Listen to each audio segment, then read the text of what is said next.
নমস্কার বন্ধুরা। আজকে আমি আপনাদের সাথে যে গল্পটা শেয়ার করব, সেই গল্পটা এখনকার সময়ের জন্য না বেস্ট। মানে এখন আমাদের সেই একটা ব্যাপার হয়ে গেছে না? মানে লটারি হয়তো সবাই আমরা কাটছি না। কিন্তু সত্যি করে বলুন তো, লটারি কাটার ইচ্ছে তো আছেই, তাই না? যদি বলা হয় আপনাকে একটা লটারি টিকিট কাটুন, আমি বলছি এত টাকা আপনার লেগেই যাবে। আমার বিশ্বাস আপনি কাটবেন। কারণ মনে হবে অল্প সময়ে ভাই আমার কাছে যদি এতগুলো টাকা চলে আসে, কিছু মেহনত না করে, আমি সিউর করবেন। আমরা ঐরকমই হয়ে গেছি। এখন আমাদের কমেডিও খুব তাড়াতাড়ি একটা শর্ট ভিডিওর মধ্যে হয়ে গেলেই ভালো। মানে অল্পতেই কিছু যদি হয়ে যায়, মানে মেহনত না করেই কিছু যদি হয়ে যায়, বিশাল ব্যাপার। তো আজকে সেরকমই একটা গল্প শোনাবো। এখনকার জন্য দারুণ, বেস্ট। তো শুরু করি গল্পটা। তো স্বামীজিরই মুখের গল্প এটা। উম আমি আমার ভাষায় বলছি। তো বহু কাল আগে একটা গরিব লোক ছিল। তো সেই গরিব লোকটা ভাবতো, ভাই আমি টাকা কি করে পাই? তো তখন তো লটারি-ফটারি কাটার কোনো ব্যাপার ছিল না। তাহলে হয়তো ও লটারি কাটার একটু চেষ্টা করত। তো যাই হোক, ও ভাবলো যে কোনো ভূতকে যদি বশ করা যায়, তাহলে আমি ভূতকে দিয়ে কাজটা করাতে পারবো। আমার যাহা ইচ্ছে, সেই মনে আছে আমরা ছোটবেলায় একটা সিরিয়াল দেখতাম, শাকালাকা বুম বুম। তো ওই শাকালাকা বুম বুমে ওই ছেলেটি যা আঁকছে সব রিয়েল হয়ে যাচ্ছে। তো ওরকম একটা প্ল্যানিং আর কি। ওই গরিব লোকটা ছিল যে এরকম একটা ভূত পাবো, তো তাকে আমি যা কিছু অর্ডার দেবো সে সব কিছু করে দেবে আমার। যা প্রয়োজনের জিনিস সব হয়ে যাবে। কিন্তু ভূত ধরবার জন্য তো লোক চাই। তো এবার ওই লোকটা কী করলো, ও খুঁজতে থাকলো যে এমন কোনো অলৌকিক শক্তি সম্পন্ন যদি কোনো মুনিকে পাওয়া যায়, কোনো সন্ন্যাসীকে আর কি যদি পাওয়া যায়, তাহলে খুব ভালো হবে। তো তখন বনের কাছে দেখলো একদল কাঠুরে আসছে আর কি বনের ভেতর থেকে। তখন জিজ্ঞেস করলো, আচ্ছা ভায়া, তোমরা কি জানো এরকম কোনো সন্ন্যাসীকে যার অলৌকিক শক্তি আছে? তখন বললো, হ্যাঁ একজন সন্ন্যাসী আছে। আম, একটু মানে ভেতরের দিকে যেতে হবে, বনের ভেতরের দিকে গেলে ওনার সাথে দেখা পাওয়া যাবে। তখন ওই লোকটা গেল, দিয়ে ভেতরে গিয়ে খুঁজে বার করলো ওই সাধুকে। এবার দেখলো যে খুবই বৃদ্ধ ওই সন্ন্যাসীটি, এবং তিনি বসে আছেন, ধ্যান করছেন আর কি, গভীর ধ্যানের মধ্যে আছেন।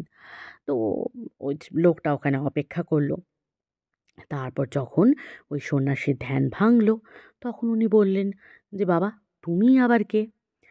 তখন ওই লোকটা সঙ্গে সঙ্গে একদম সন্ন্যাসীর পা ধরে একদম কান্না শুরু করে দিল। তো যে আমাকে আমাকে একটা প্লিজ মন্ত্র বলে দিতে হবে। তখন সন্ন্যাসী বলছে, আরে বাবা কী মন্ত্র? না, এমন একটা মন্ত্র আমাকে শিখিয়ে দিন যার জন্য আমি একটা ভূতকে বশ করতে পারবো, আর আমি যা বলবো ভূতটা আমার সব কথা শুনবে। তখন সন্ন্যাসী বলল, দেখ বাবা, ওই সব ঝামেলার মধ্যে পড়তে হবে না। ভূত বিশাল ডেঞ্জারাস জিনিস। ও যদি একবার বেকাবু হয়ে যায় না, তাহলে ঝামেলায় পড়ে যাবি। তখন বলল, না প্লিজ আমাকে এইটুকু করে দিন। তখন সন্ন্যাসী বলল, ঠিক আছে, আমি তোকে বরদান দিচ্ছি, তোকে আমি একটা মন্ত্র শিখিয়ে দিচ্ছি, সেই মন্ত্রটা তোকে ভালো করে প্র্যাকটিস করতে হবে, তাহলে তুই ভূতের দেখা পাবি। তো তখন লোকটা আরও গভীর বনের মধ্যে চলে গেল, দিয়ে সেখানে গিয়ে ওই মন্ত্রটা জপ করতে লাগলো। তারপর কিছুক্ষণ পরে ওই জপ টপ করার পরে হঠাৎ তার সামনে বিশাল একটা বড় ভূত এসে হাজির হলো। তখন সেই ভূতটা তার এরকম ভারী গলায়, গম গম করা গলায় বলল, আমি ভূত, তোর এই মন্ত্র শক্তিতে আমি বশীভূত হয়েছি। এখন তুই আমাকে যা বলবি আমি তো সব করে দেব, কিন্তু মনে রাখতে হবে আমাকে সব সময় কাজ দিতে হবে। যে মুহূর্তে তুই আমাকে কাজ দিবি না, তখন কিন্তু আমি তোকে মেরে ফেলবো। তখন লোকটা প্রথমে একটু ভয় পেয়ে গেল, তারপর বলল, ঠিক আছে, তুমি এক কাজ করো, তুমি আমার জন্য প্রাসাদ বানিয়ে দাও। ভূতটা একদম সঙ্গে সঙ্গে ছু মন্তর করে হাত ঘোরালো, প্রাসাদ হয়ে গেল। তখন লোকটা তো একদম মানে অবাক। তখন বলছে, ঠিক আছে, এবার তুমি আমার জন্য অনেক টাকা, হিরে, মানিক, সোনা, দানা সব নিয়ে এসে দাও। তখন ওই যে ভূতটা ছিল সে হাত ঘোরালো, সঙ্গে সঙ্গে একদম ঘরা ঘরা মোহর, হিরে, মানিক, জহরত সব চলে এলো। লোকটা তখন আনন্দে আটখানা, মানে একই এত বড় প্রাসাদ, তারপর একদম এত এত এত এত গয়নাগাটি। এদিকে ভূতের তো কাজ শেষ হয়েছে, তখন সে বলছে, ভাই আমাকে নতুন গাছ দাও, নতুন গাছ দাও, নাহলে তো আমি তোমায় মেরে দেবো। তখন বলছে, আচ্ছা ঠিক আছে, তুমি এক কাজ করো, ওই যে জঙ্গলটা আছে ওই জঙ্গলটা পরিষ্কার করে দিয়ে ওখানটা একটা নতুন শহর করো, একদম ফ্যান্টাস্টিক শহর করবে, মানে ওর মধ্যে সমস্ত কিছু ফেসিলিটি থাকবে, এরকম একটা শহর বানাও। এবার লোকটা ভাবলো যে ভাই একটা জঙ্গল পরিষ্কার করা, সেখানে শহর খাড়া করতে অনেক টাইম লাগবে। ও বাবা, সে তো চোখের নিমেষেই সব হয়ে গেল। এবার ভূত বলছে, আরও কিছু কাজ আমাকে দে, না হলে তো আমি হা হা হা হা হা হা। তখন ওই লোকটা ভয় পেয়ে গেল যে বাবা এ তো মনে হচ্ছে খেয়ে টেয়ে ফেলবে আমাকে এখনই, কি করি কি করি। তখন ও ছুটতে ছুটতে সেই বনের ভিতরে যেতে লাগলো, যাতে সন্ন্যাসীর কাছে পৌঁছতে পারে। তো সন্ন্যাসীর কাছে গিয়ে একদম সোজা তার পা ধরলো, তো বলছে, প্লিজ প্লিজ প্লিজ আমাকে বাঁচিয়ে দাও, আমাকে বাঁচিয়ে দাও। তখন সন্ন্যাসী বললেন, আরে কি হয়েছে? বলছে, কি হয়েছে, দেখো দেখুন না, আমি এত এত কাজের কথা বললাম, সব একদম চোখের নিমেষে করে ফেললো, আর আবার আবার বলছে যে কাজ দিতে, আমার কাছে সেরকম কোনো কাজ নেই, প্লিজ সন্ন্যাসী ঠাকুর আমাকে যে করে হোক বাঁচান। এরম করে লোকটা পুরো কাঁদতে লাগলো। আর এদিকে ওই ভূতটা তার হাতটা বাড়িয়ে তার জিভটা বার করে এগোতে লাগলো, হা হা হা হা হা হা। তখন সন্ন্যাসী ঠাকুর বললেন, ঠিক আছে ঠিক আছে, তুই এক কাজ কর, ওই সামনে দেখ, ওখানটায় একটা অস্ত্র পড়ে আছে, কুড়ুলটা আছে, ওইটা নিয়ে যা, নিয়ে গিয়ে ওই সামনে যে কুকুরটা শুয়ে আছে না, তার লেজটাকে ফট করে কেটে দে।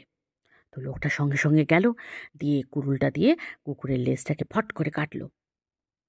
দিয়ে সন্ন্যাসী ঠাকুর বললেন যে ওই কুকুরের লেজটা আছে না, ওটা দিয়ে দে ওকে, দিয়ে ভূতটাকে বল যে এটাকে সোজা করো। তখন ভূতটা বলল, "হো, এটা কি এমন ব্যাপার, আমি এক্ষুনি করে দিচ্ছি, তারপরেই কিন্তু আমি তোকে খাবো।" ব্যাস, সে এখন কুকুরের লেজ গেছে সোজা করতে, একদিক সোজা করে তার একদিক কোঁকড়ায়, আর একদিক কোঁকড়ায় তো আরেক দিক সোজা করে, এই রকমভাবে চলতে থাকে। তখন ভূত বলে, বাবারে এতগুলো কাজ টাজ করলুম, এইরকম তো কোনো কাজ করিনি, এ তো কিছুতেই সলভ হচ্ছে না, পুরো আনসলভড ব্যাপার আর কি। তখন সেও বিরক্তিতে পড়ে গেল। তখন সে এসে বলল যে, ভাই ঠিক আছে বাবা, যা ডিল টিল হয়ে গেছিলো ওগুলো বাদ দে, যা জিনিস তোর পেয়ে গেছিস তুই নে, কিন্তু প্লিজ এই কুকুরের লেজ ফেজের আমি আর সোজা টোজা করতে পারছি না, তোকে আমি ছেড়ে দিলাম। তখন লোকটা বাঁচল। তো এখান থেকে কিন্তু বেশ সুন্দর সুন্দর শিক্ষা পাওয়া যায়, যেমন জীবনে হতাশ যদি নাহি হতে চাও, পার্থিব ধনের লোভ তবে ছেড়ে দাও, জগৎ চলিবে যেন আপন ধারায়, কাহারও ইচ্ছায় তা নাহি বদলায়। কেমন লাগলো গল্পটা? অবশ্যই আপনারা কমেন্টে জানাবেন। আর পরের দিন আমি নতুন আবার গল্প নিয়ে আসবো। আজকে যেন টাটা।